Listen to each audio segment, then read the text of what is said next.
All right, by my clock, we are at 6:30, so I think we're going to get started. Before we begin, there are some housekeeping items to review. So this meeting includes live Spanish translation.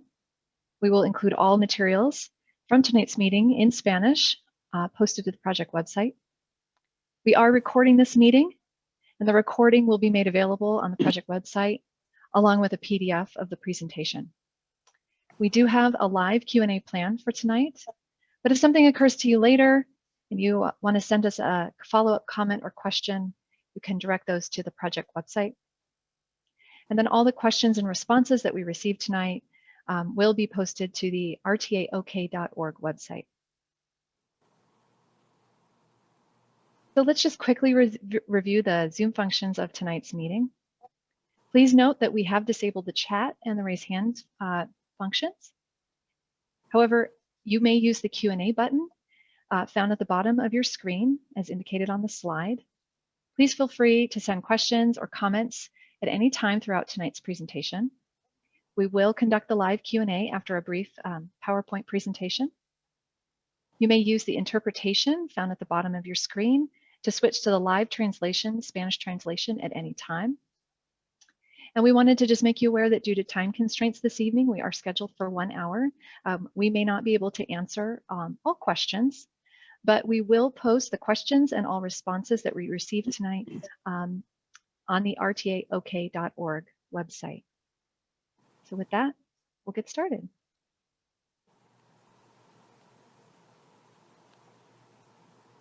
Can you hear me? We can hear you, Governor. Okay, great. Well, good evening, everyone, and welcome. I'm Brad Henry, Chairman of the Board of Directors of the Regional Transportation Authority of Central Oklahoma. That's a mouthful, but fortunately, we're also conveniently known as the RTA. Thank you for taking time this evening to engage in our first town hall meeting. I also want to acknowledge and thank all of my esteemed colleagues on the RTA board that are viewing this meeting in their capacity as members of the public. The Regional Transportation Authority of Central Oklahoma is the very first regional transportation authority in the state. We are responsible for developing, implementing, and funding regional mobility options for the area as a whole, with a particular emphasis on the RTA's 6 member cities: Delve City, Edmond, Midwest City, Moore, Norman, and Oklahoma City. After more than a decade of study, the RTA is ready for action, and we're now preparing a transit system plan to ensure the citizens in Greater Oklahoma City region have transportation options to enhance the quality of life. Efficient transportation options to your work, school, doctor's offices, community centers, entertainment and shopping districts, and parks. The plan is an effort toward coordinated regional transit to complement the existing transit systems. The town hall tonight will be focused on our planning process to develop the RTA Transit System Plan, and we're excited to receive your input and collaboration. It's important to the Board of Directors that we ensure our regional transit system aligns with member city goals and input from throughout the region. Your attendance here tonight certainly helps us get there. We're thrilled to launch this effort with you, and I'm pleased to introduce to you Liz Scanlon. Liz is the project manager for our consultant team, Kimley Horn. We have engaged Liz and her wonderful team to support the RTA with our planning efforts. She will walk us through tonight's meeting. Again, thank you for taking time to learn more about the RTA's Transit System Plan efforts. Take it away, Liz. Wonderful. Thank you so much, Governor Henry. I'm so happy to be here. I am Liz Scanlon, the project manager for Kimley Horn. Kimley Horn, we participated in the RTA's procurement for this study last summer, and we were so thrilled to have been selected by the board to embark on the planning process. Kimley Horn is a national firm that we do transit and transportation studies here locally in Oklahoma City, as well as across the country. And I will be leading you tonight in this conversation around the transit system plan. So with that, we're going to jump right in. So we have a 30-minute presentation for you tonight. You can see here the agenda and some of the topics we'll talk about, including the transit system plan, goals, potential corridors, and types of transit. For the second half of the hour, we will host the live Q&A where you can ask questions of our team directly. However, remember that anytime throughout my presentation, you're more than welcome to put a question or comment in the Q&A function of the Zoom. And then before we end tonight at 7:30, we will give some closing remarks and final reminders for y'all. So let's get started. So first, I want to give a little bit of a project overview and some background. So studies to expand transit in central Oklahoma have been occurring for more than 10 years, going back to the 2005 Fixed Guideway Study. Now, I'm not going to read all of the information on this slide, but you can see that quite a lot of effort has already occurred that we can build from. It is important to note that these studies did occur prior to the RTA's formation with our partners at COTPA and ACOG. So these plans that you see here provide an important foundation to our work. And in other words, we're not going to be starting from scratch. So the Regional Transportation Authority of Central Oklahoma is a regional independent governmental agency established in 2019 under the laws of the state of Oklahoma. It is responsible for several functions, including developing and funding, building, operating projects within district boundaries. Now you can see that this timeline notes the steps that led up to the signing in 2019 that formed the RTA.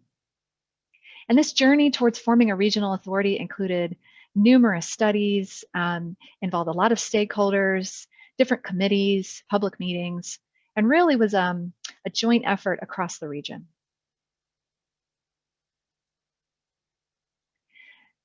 So now that the RTA has been established, it's going to embark on a multi-year process to bring expanded transit services into the region. You can see on the slide that we are currently in the system planning stage, which I'm going to talk a little bit more about and explain. Now, as I covered a couple slides ago, many studies have already been completed, but they were all prior to when the RTA was formed. So the transit system planning step is important in order to meet requirements for our projects to be eligible for federal funds in the future.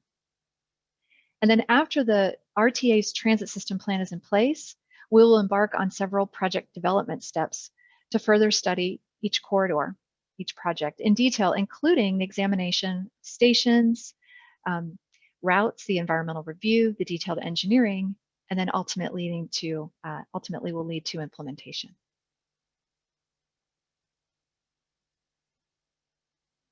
So now who will all be involved in this? RTA will be doing its work in close partnership with many key stakeholders throughout all of our phases of work. And this includes important federal partners you can see there, including the Federal Transit Administration. We'll be working with ODOT at the state level, ACOG in the region, and the existing transit operators, of course. We have to collaborate at all levels to ensure that projects meet requirements, as well as to ensure that the new transit system is really well connected within each of our communities.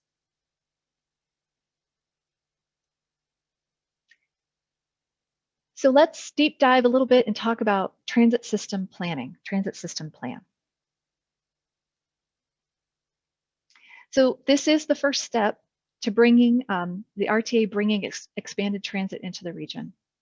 Transit system plans are required by federal guidance to be eligible for federal funding, and it will be coordinated with ACOG as well as part of the region's transportation plan. So we're part of the overall transportation network in central Oklahoma. Transit system plans are long-term, looking to create a vision for the next 10 to 20 to 25 years. This sets a big picture goal on how the region will grow and will include projects that align with the goals of the communities. And as I mentioned, we're not starting from scratch, but rather we will leverage the work that came before us. And as a vision, this plan will help communities to see where we want to be in the future with the transit system. Now, many cities across the country have a system plan in place, and they are very often tailored to the local needs and local values. So the RTA board will consider the plan for adoption, and then it will be forwarded to ACOG for its consideration to be included in the regional transportation plan. And all of this is an important step towards eligibility to receive federal funds. So as we start our planning work, we'll be examining various types of transit, which were also studied in the past. Now we all know we have a very robust bus network and a streetcar system. And as we move forward, we will examine transit options that we currently don't have in the region. And these are types of transit that move more people to where they want to go or where they need to go, as well as move more people across longer distances. And I'm going to talk a little bit more about this later in the presentation.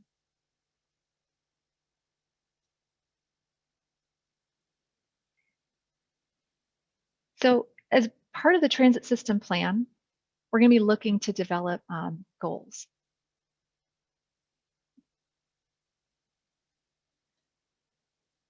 Now, goals help paint a big picture vision for the transit system, right? Typically, goals as part of a transit system plan are broad and long-term focused. And they will establish a framework for the RTA to pursue over time. So the goals will guide our planning process and provide direction for the region to pursue in the long run. And this transit system plan will leverage work that was done in prior studies in the region. We're taking input received from these studies, such as the 2015 commuter corridor study. These quotes that you see on the screen came from that study. And we're also taking the input that we received tonight and on the website to help develop a set of goals for the RTA transit system plan.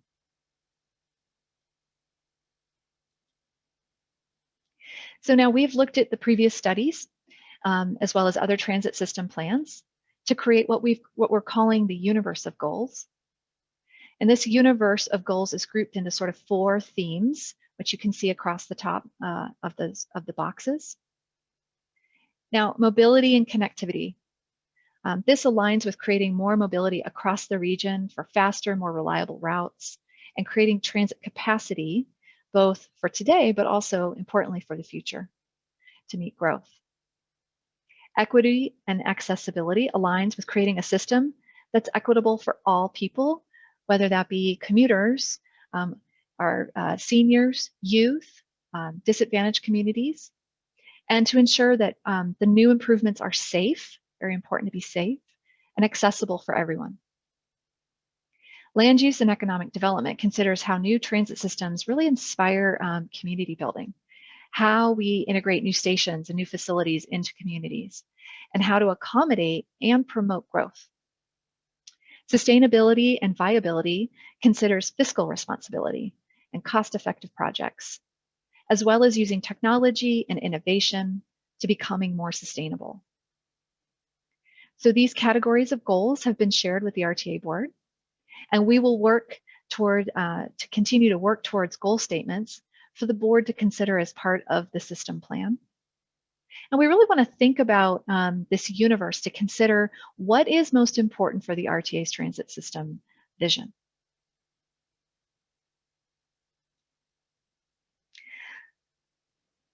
Okay, so we talked about goals. Let's talk a little bit about, we anticipate that the system plan will identify corridors for the regional transit service.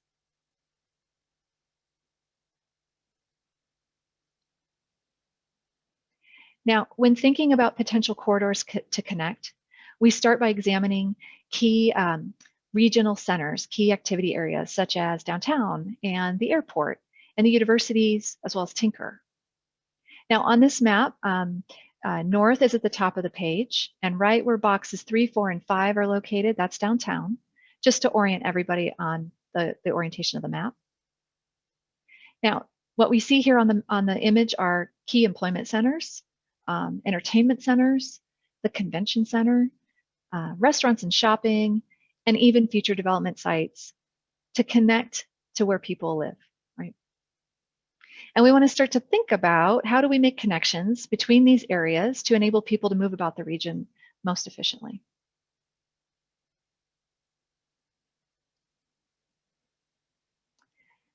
So this map shows that there's an existing railroad network in central Oklahoma, which many of us know it currently includes the BNSF, where Amtrak also runs, the Union Pacific and short line operators, but also we have a streetcar system. And as we look at the transit system plan, we're going to look at whether we are able to access the existing rail network as part of the expanded expanded transit system. So let's, thinking about some of the areas that have been previously studied, let's look at the corridor from downtown to Edmond. Now this corridor connects jobs and events in downtown to where residents live in the north. It could also connect to shopping and activities in Edmond, as well as providing access to healthcare and education. So the vision here is that if I live in Edmond, I could ride transit downtown to go to work, but I could also ride from downtown to Edmond to meet friends for dinner at the rail yards. This corridor was previously studied as part of the commuter corridor study in 2015. So now let's talk about the downtown Norman corridor, which was also previously studied in 2015. And you can see that this corridor can connect downtown to OU, as well as other employment centers in Norman, open spaces and recreational areas, and to where people live. You could also see that this could connect through downtown all the way to Edmond, which would create a full north-south transit connection. So the idea here is that I could go from my home in Edmond on the transit to attend an OU game, or I could go from my home in Moore to my job in northern downtown. And I can even imagine getting off the transit at Santa Fe Station downtown and jumping on the streetcar to get me to work, especially when it's rainy or when there's ice storms.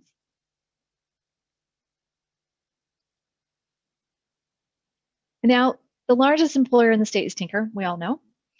So this corridor really would provide an important connection to the Air Force Base. And that connects jobs to homes, right? And you can imagine if you lived in Norman, you could also take the transit out to the Air Force Base. So no matter where you live in the region, you could use the system to get you there. The corridor also connects residents with shopping or restaurants in Midwest and Del Cities. And this corridor was also examined in the 2015 study. And finally, a potential connection to the airport to downtown could be very important, particularly for visitors.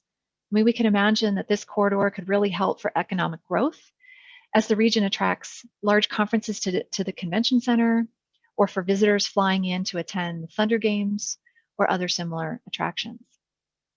And this can also help connect residents on the southwest side to downtown to go to work, or to Tinker, or even in the north and south. And likewise, this connection can also provide a connection for employees who work out at the airport.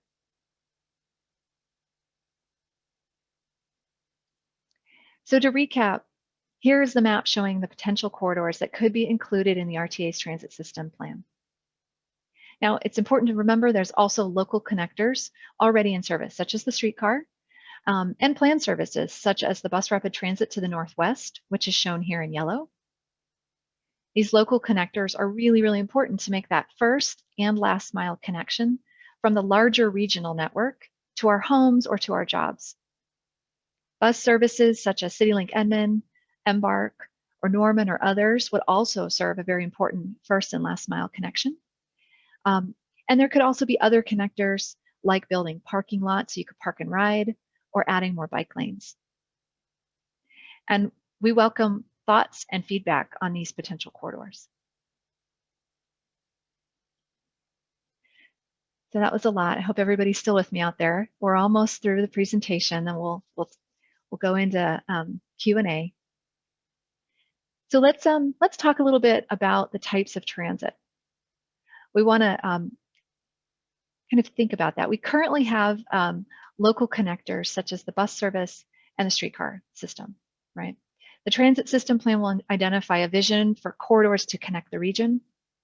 And then after the system plan is in place, we will examine bus rapid transit, light rail, and commuter rail to service on each of these corridors that I've showed you. And these modes, or these transit types, are generally able to carry more people across longer distances. So now one interesting consideration is thinking about maybe converting bus rapid transit into light rail or into rail. Bus rapid transit is a cost-effective mode that can support however many people want to ride the route. It's also fairly quick to implement.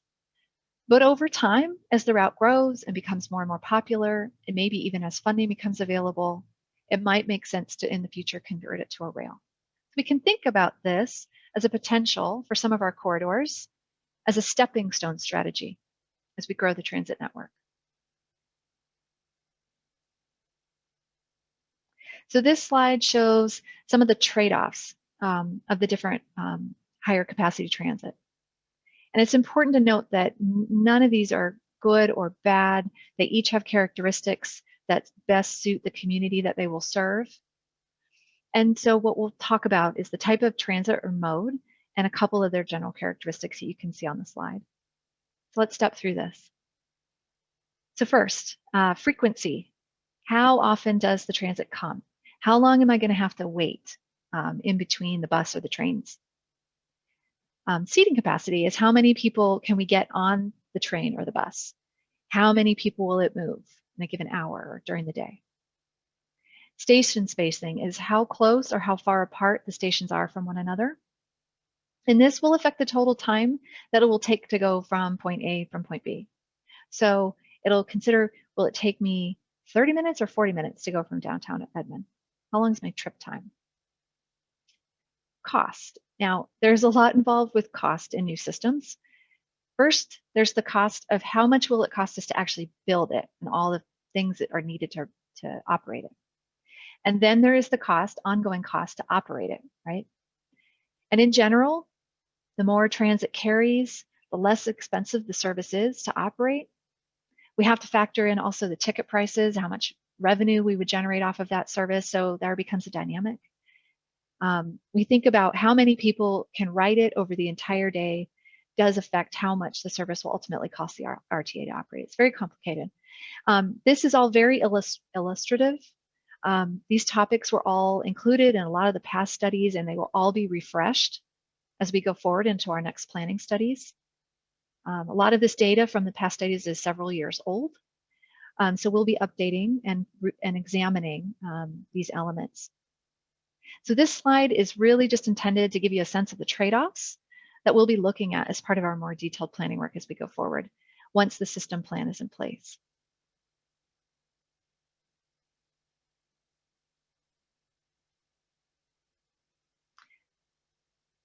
Technical difficulties, here we go.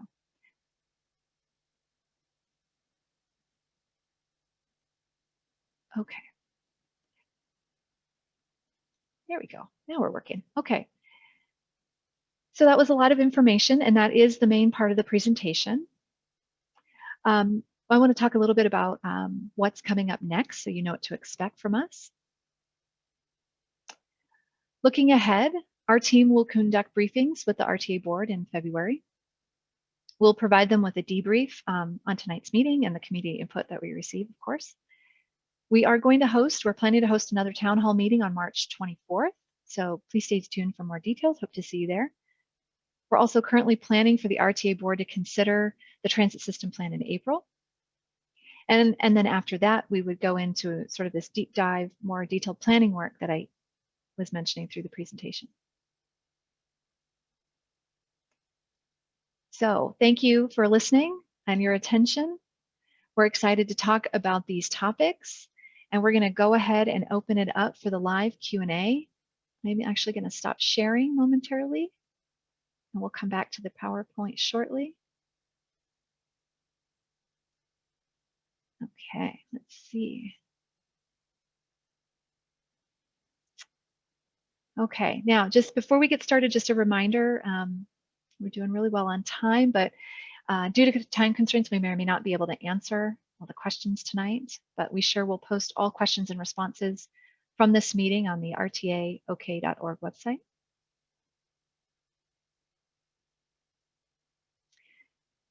And you'll bear with me as I process what's coming in on the Q&A, make sure we get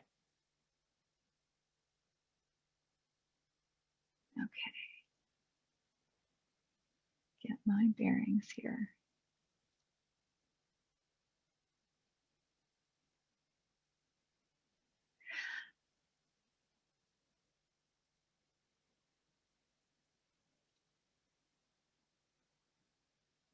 Okay. One moment.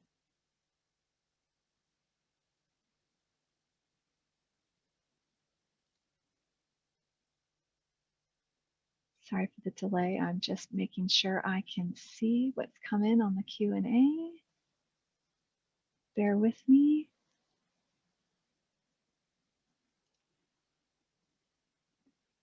All right.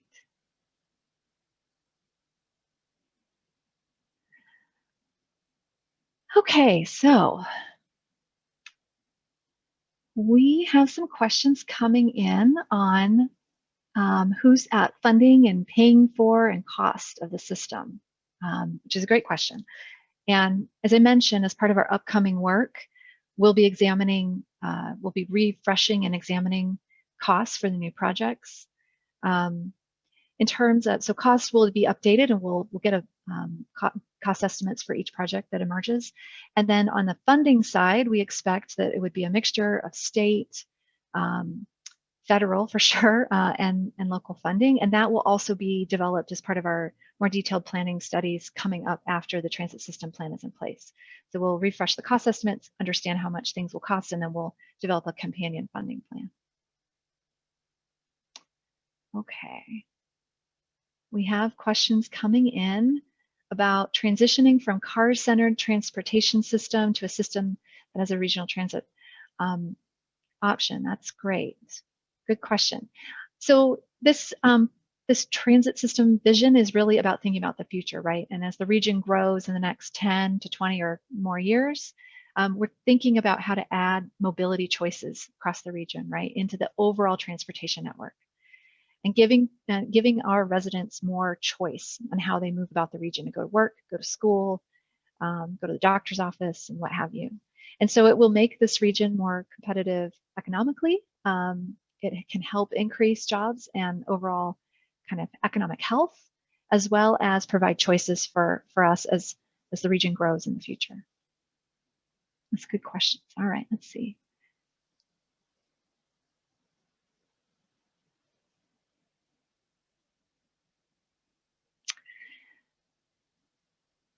Couple questions looks like coming in maybe about the goals that I talked about.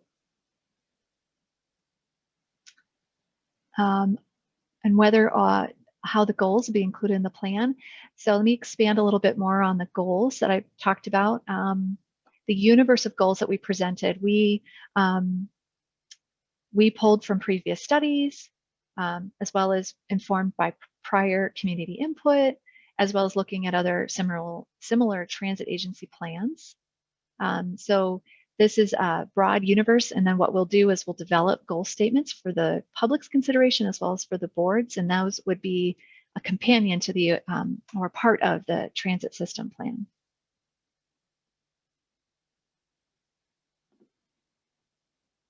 Okay, let's see what else we've got coming in. Okay, I have a question coming in. Do corridors typically extend further past the main destination point? For example, a bit further south of the Norman core to capture those coming into Norman from the south? Yeah, it's a great question. You know, that's something we'll be examining in our next planning studies. I would say, you know, the RTAs, certainly we work within the RTA's district boundaries. But also what I can imagine is maybe some park and ride facilities and some ways that we would get folks who live farther south of Norman, farther north of Edmond, you know, kind of outside of the boundaries of the region into where we can get them access on the regional transit system. So we'll be looking at that as we go into the more detailed planning studies for each of the corridors I talked about.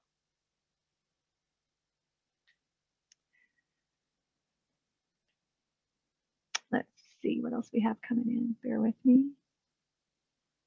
It's getting used to our virtual world doing all of this when I'm not live in person with you.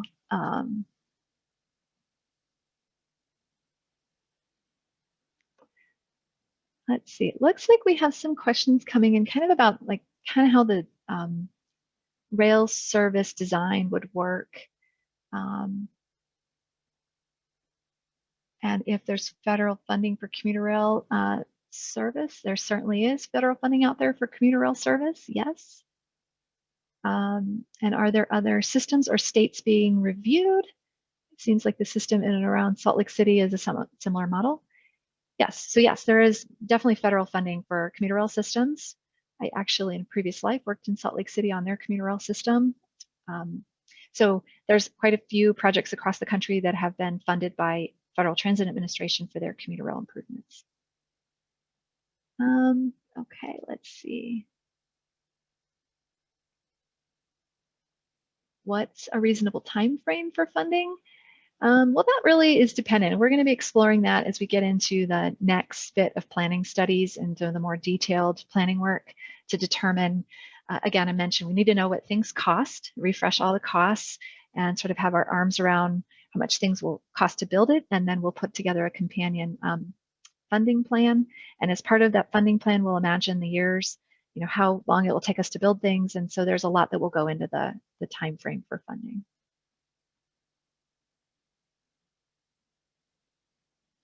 Okay. Let's see what else we've got.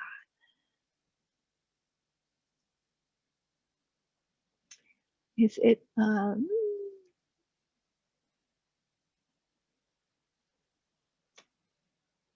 it one question coming in, some questions around timing about whether improvements might be implemented more quickly. We have 3 of our 4 corridors already. Northwest BRT is in process. So sort of questions coming in around, can we do some things more quickly? It'll depend on the corridor that we examine. Again, I keep saying it, we'll be embarking on more detailed studies as we go forward to iron out all of these sort of details, but it really depends on the corridor, the route length, the facilities that are needed, and a lot of factors will go into the exact timing for each corridor. I know there's a lot of excitement to move things forward as quickly as we can, so it's possible that we can move hopefully pretty quickly, but we'll be examining that in more detail as part of the next planning stage after the transit system plan is in place.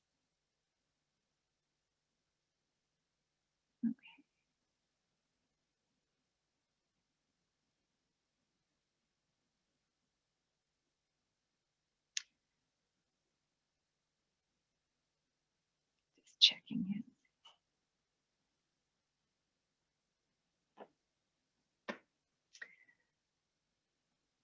There's a question coming in about the difference between the bus system and bus rapid transit, which is a great question.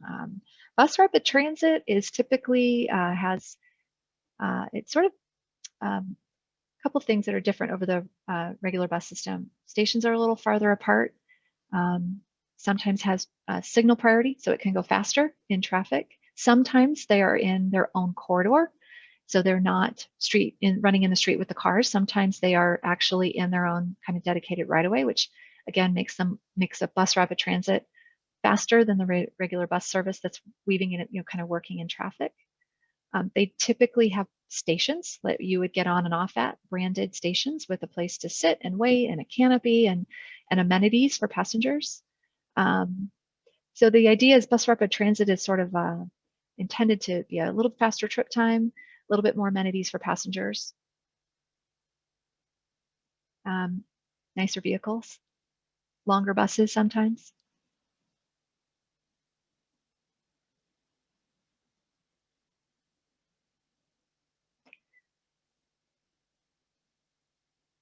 Okay, let's see.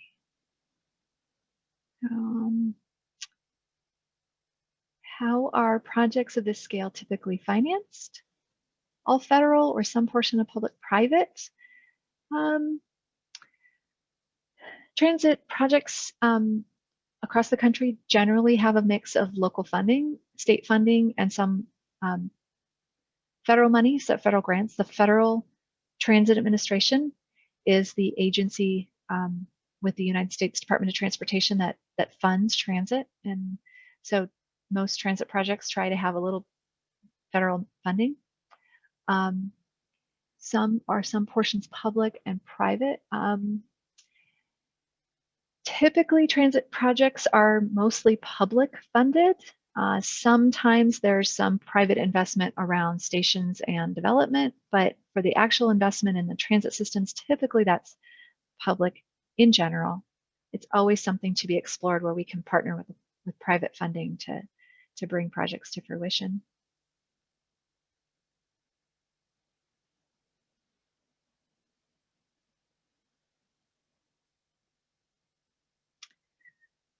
Okay, let's see.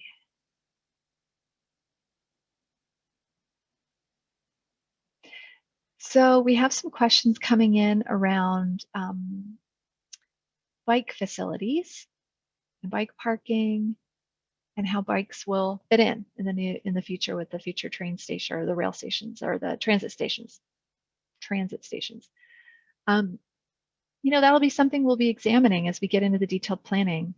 I think the RTA, again, is responsible for mobility and transportation and considering how to integrate into those communities. I mentioned that through the presentation that we want to look at those first and last mile connections. And so as we get into the station planning, we'll definitely be examining the different ways to connect the new stations into the communities. So when you get off the transit system, there's a great way to either park your bike or bike share or some form of bike facility that can get you to your job or to the OU campus or what have you. So I imagine that will be an important part of our detailed studies that will come after the transit system plan is in place to think about how we best connect into the community.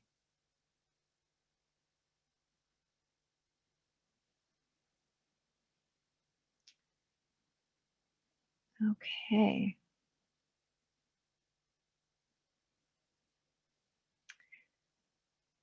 What is our planning horizon? Some questions around timing. Transit system plans, as I mentioned in the presentation, are typically long range plans. So they set kind of a big picture vision for the future. They're 10 to 20 to 25 years in the future. So usually planning projects of this type are longer term, usually at least 10 years out, more typically about 10 to 20 years in the future. We have a couple questions. We have some questions coming in considering transit-oriented development. I'm so glad somebody asked this because I realize I am remiss. I missed a category on one of the slides about transit-oriented development, and certainly considering how this transit stations will work within communities that they exist in, and thinking about community and city, not city building, but community building, right? As we think about maybe building housing around stations or restaurants or coffee shops and the like, so that there's a really vibrant community around the station. Those are certainly things that we would be examining as we go forward, and it'll be important for each of our cities to partner in that, to think about what the community shape looks like as the transit system comes online and grows over time. Thanks for asking that.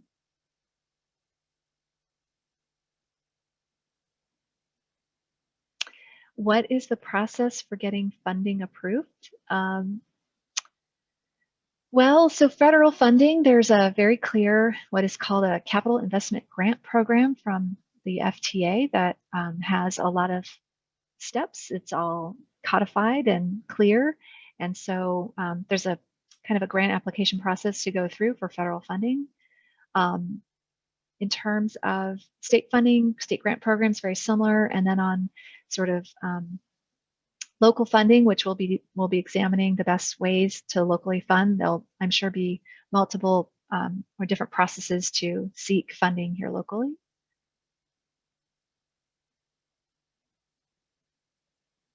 Let's see. We have more. Let's see.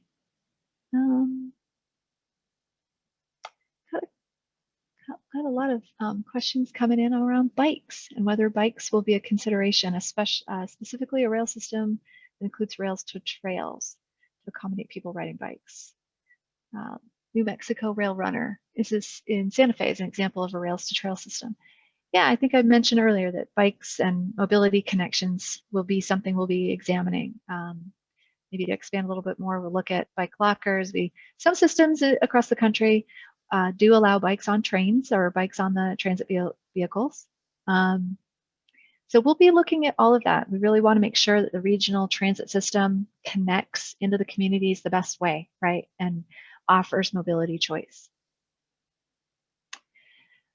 Okay, so we have a question coming in. What cooperation have you received from the existing rail companies as part of the planning process? And I'm going to invite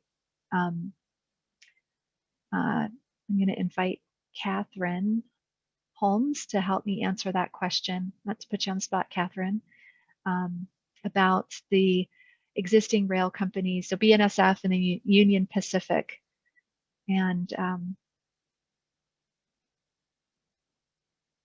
Catherine, you can go off and unmute myself. There you go. There we go. I'm unmuted. Great. Thanks for the question. We've had a number of them come in about our relationship with the freight railroads and what's intended for the RTA system. I have been in conversation with BNSF about the ability to access that system for a potential commuter rail alignment from Norman potentially to Edmond. And I have worked with BNSF and Union Pacific before in numerous other scenarios across the country. I find them to be very cooperative partners, and they have been very cooperative to date and supportive of the work that the RTA is doing in Central Oklahoma. So I think that at this point, what I would say is that there's an ongoing dialogue, and as our planning work progresses, and as we refine our cost assumptions that were first identified in the 2015 study and all of the underlying assumptions there, we will become more clear about whether commuter rail remains a viable option for the region. As many of you may know, it was selected as the locally preferred alternative for the north-south alignment in the 2015 study. So we will be reviewing that, refreshing that, and to the extent that remains the preference of the community, we will engage in further conversations with the BNSF and determine if we can reach an agreement on access. But I am, again, pleased with their response and their willingness to be a really good community partner in the dialogue. I don't know if there are Yeah, it's great. Thank you. other related questions. I can happy to answer those too. I don't have the list open, but yeah, no problem. I'll cue you. Okay, the next question is, what would be the timeline for implementation until there is construction and completion? And Catherine, I might invite you to help me answer that. I can take a stab at. So our contract as a consultant contract is a 4-year contract, and we're going to be on board to help the RTA lay out the plan and do all the detailed planning studies. So we'll be moving hopefully efficiently as we do that detailed planning work. Catherine, so did you want to elaborate? A lot, the answer to this question is largely dependent upon what the community desires, right? I mean, I think that the RTA, as Liz mentioned, we have the scope of work in the Kimley-Horn contract was set up to and contemplates that within a 4-year period, the planning work and environmental work will be to a point that if the community is ready to engage in the federal process, the technical work will be done that will allow that engagement. In other words, the boxes will have been checked in terms of the technical requirements. In addition to the technical requirements, there are financial requirements that the local community will need to meet in order to demonstrate its financial capacity to participate in a federal grant program. And at some point, the community will need to make the decision about whether it is ready to support a local revenue stream, dedicated source of funding going to the RTA that is necessary to qualify for federal funds. So that's a conversation that that will require all of the communities in the region to vote and decide if they are wanting, if they are embracing the vision of the transit and sufficient that they want to increase their local contribution, sales tax contribution to support the effort. And if when that happens, it's a prerequisite to our ability to sort of get in the queue for the federal funding. So we are intending in the next 3 years to have the technical work ready for the community to decide if it's ready to engage in the federal grant process, which can take, should be completed within a 2-year cycle of review. And then we'll see how the project rates and what grant opportunities are available. That's all a long way. I mean, that's kind of a synopsis. So to summarize, I would say within 3 to 5 years, we should know a whole lot more about how the study is progressing and how the community interest is demonstrated, whether it seems ready to pass a tax increase that would be necessary to participate in the federal process. We'll know how we rate at the federal process. And once a grant is awarded, then we would begin the actual work of construction. And that, of course, the timing of construction to getting through construction to implementing the system will depend entirely on what the technology is that's selected. Are we in a commuter rail environment? Are we in a light rail environment? Are we doing just BRT? I mean, all of those will feed into the ultimate timing to opening day will be highly dependent on mode choice. Okay, great. We have a lot of questions, Catherine, so I'm going to move us along. That was great. Hopefully that helped answer the question. We have a question about the typical spacing stops between or for commuter rail. Commuter rail typically is on the order of 5 to 8 miles apart in their station spacing. They're heavier vehicles, they're bigger vehicles. They're typically in freight, co-located in a freight corridor. But typical, not always the case. Let's see. Is there a sister city that is comparable to our region that you're looking to for best practices, or that is 15 to 25 years ahead of us in terms of implementation? It's a really great question. I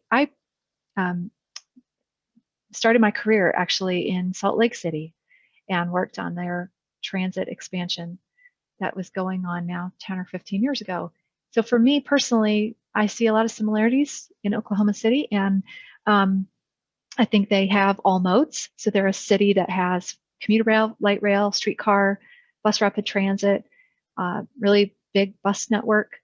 And so I think that's a great area for us to look to for lessons learned. Certainly we can look towards our neighbors in Dallas, again, a city that has all modes. So there's just a couple we're looking to, we're looking to those. I think those two for me come to mind right away, and I think about sister cities to what we're trying to do here.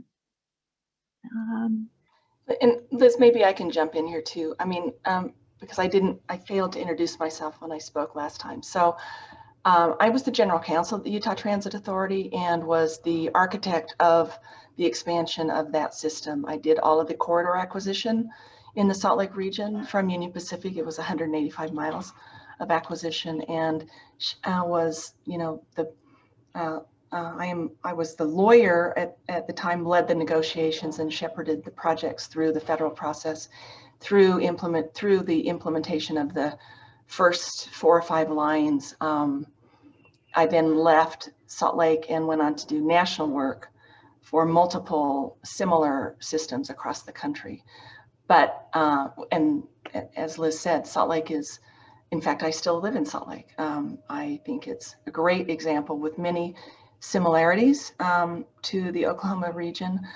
But as Liz mentioned, there are others. And actually, we've done quite a bit of work, and there is white papers that were done in 2017 that I wrote for the RTA task force at the time that are still available on the RTA website.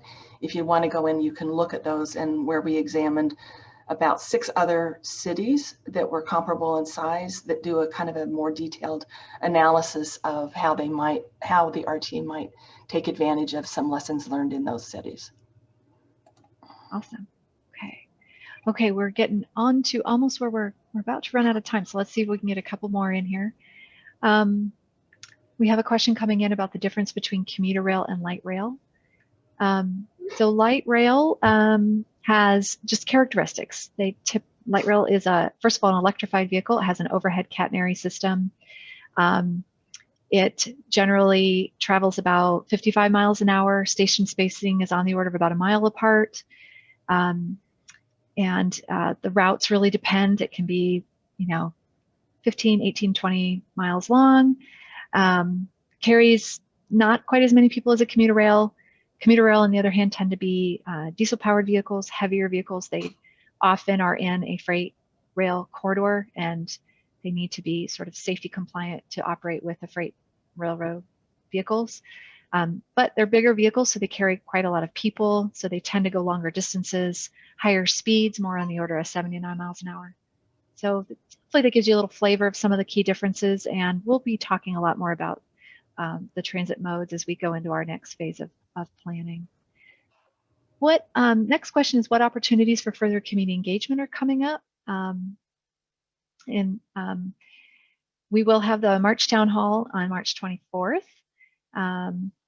And we're excited for that. And then after that, we will be embarking on a community engagement program as part of our more detailed study. So a whole lot more details to come.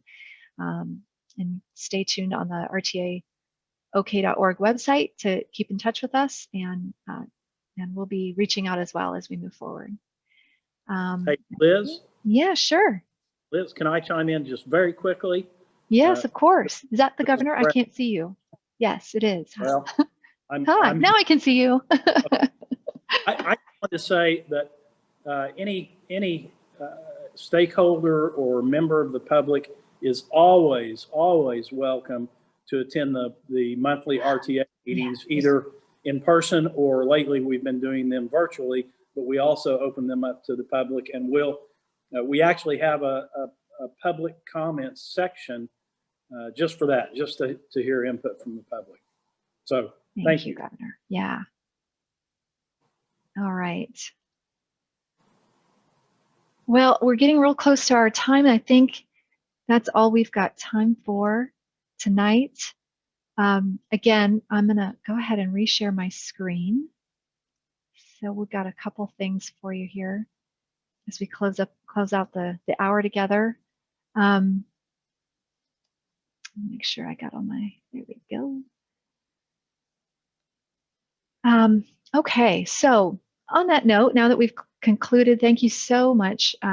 Excellent questions came in. We had a lot of questions come in. So just a quick reminder on a couple things.